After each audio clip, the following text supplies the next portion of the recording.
Hey everyone, Paul here from Starke Strength and Conditioning, home of Starke CrossFit. We have our wonderful assistant Lori here, who I had to pay to stay to do this little demo. So thanks for staying, Lori. So had a question from Melanie about doing some exercises to kind of get a little bit stronger and fitter for holidays, but she said her back hurts when she's working out. So reviewing lifting technique, positioning and stuff like that for proper lifts, whether it's deadlifting, whether it's squats, things like that is something you want to review. Maybe even going to see a sport med doctor just to make sure that things are not, there's nothing else wrong with her back that's going on. But one thing that I find that helped me out, I broke my neck and back probably about 8 years ago rock climbing. I went to see chiropractors, physiotherapists, acupuncturists, dry needling specialists, physiotherapists, what else? Did I say anything else? Massage therapists.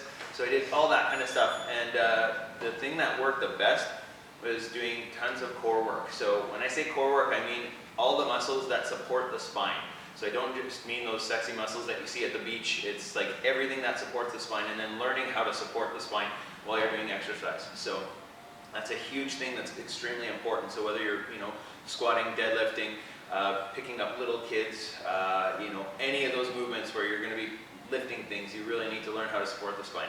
So when we do core work, we do a lot of stuff where basically you're going to try and maintain that tight core the whole time, so stabilizing your spine the whole time. So Lori's going to go through a bunch of circuit type exercises that we do.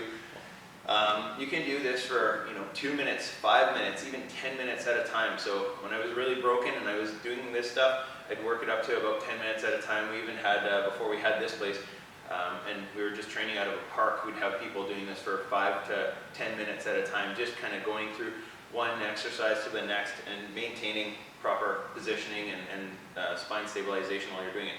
So we're going to get Lori to do a bunch of different exercises and maintain proper positioning and proper tension around the spine each and every time she switches from one movement to the next. So she's going to start off with a basic plank, just elbows under those shoulders, abs are tight. She can keep her heels together, quads flex, glutes tight if she wants to get a little bit more muscular activation going on. If she wants to make it a little tougher, she could walk those elbows out in front. So just making it a longer lever. So we always want to make sure that the abs are doing the work to hold you up here. If you start feeling it in that lower back, we either need to reposition or think about turning these things on a little bit more. So those abdominals on a little bit more. So what we can get her doing is walking forward and backward up the mat to make it a little bit tougher. So walk those feet back as well. We didn't actually do this in the demo. So she's just going to keep going all the way to the edge of the mat, keeping that back nice and flat, as little movement as possible, and then back up again, butt down. So you don't want to start sticking that butt out if it's not for sale.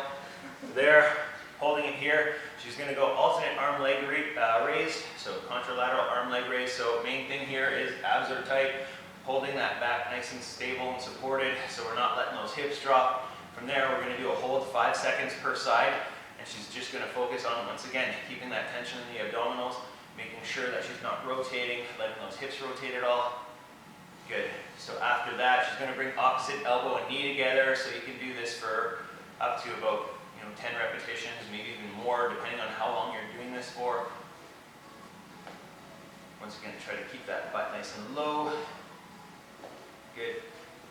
From there, we're going to get her rolling onto her side. So you're going to keep your elbow right underneath her shoulders. From there, nice straight line from the armpit right down to the ankle. From there, she's going to do leg raise. So a little bit of leg abduction. Bring that leg up for 4 reps. And then she's going to switch over to the other side. Try to distribute that weight evenly from your elbow to your forearm. So she's switching right over. So the whole time here, she's not dropping at all. So she's challenging those obliques, she's challenging those abs, challenging those rectors in the back. Okay, back to center. Good. So you're always resorting back to center while you're doing this. We're going to get her on her side again. We're going to get her doing some cross-country skiing. So she's going to start with her arm out, leg back, and just alternate. So once again, 4 reps, and then we'll get her switching to the other side. Usually we'll do upwards of 10 or so, depending on what someone's level of activity is. If you need to make this easier too, you can actually even drop down to your knee and do this on your side. Good, so back to center. From there, we're just gonna get her flipping over again onto the side. She's just gonna bring her knee up in line with her hip. So bringing that left leg up. Yeah, you can keep that arm up for a little bit of balance. Good. And the other side. Good, we'll get her going back to a neutral position again. So back to that plank. She's gonna get up into that push-up position.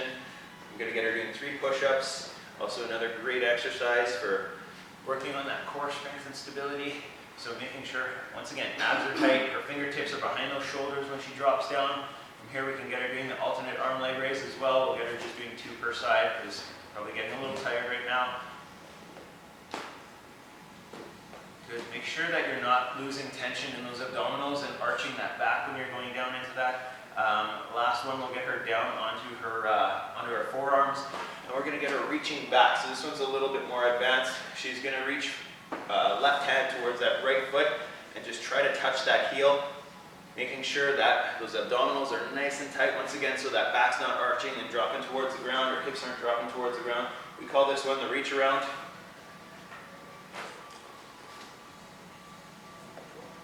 All right, and relax. Good. Thanks, Lori. So she held herself up the whole time. Definitely. How are you feeling? All right. Yeah. Usually start off with maybe a minute, minute and a half, 2 minutes, and then build your way up. If you can go up to 5 minutes, if you can go up even longer, great. Main thing is keep these babies turned on. Your obliques, your abs. Don't arch your back. We want to keep this nice and tight. There's always ways to make it tougher. There's always ways to make it easier as well. So hopefully that helps to maybe answer some of the questions that you might have had. And yeah, it's a great way to train the core if you have absolutely nothing around, and yeah, just maintaining that spinal stability. Cool. Thank you.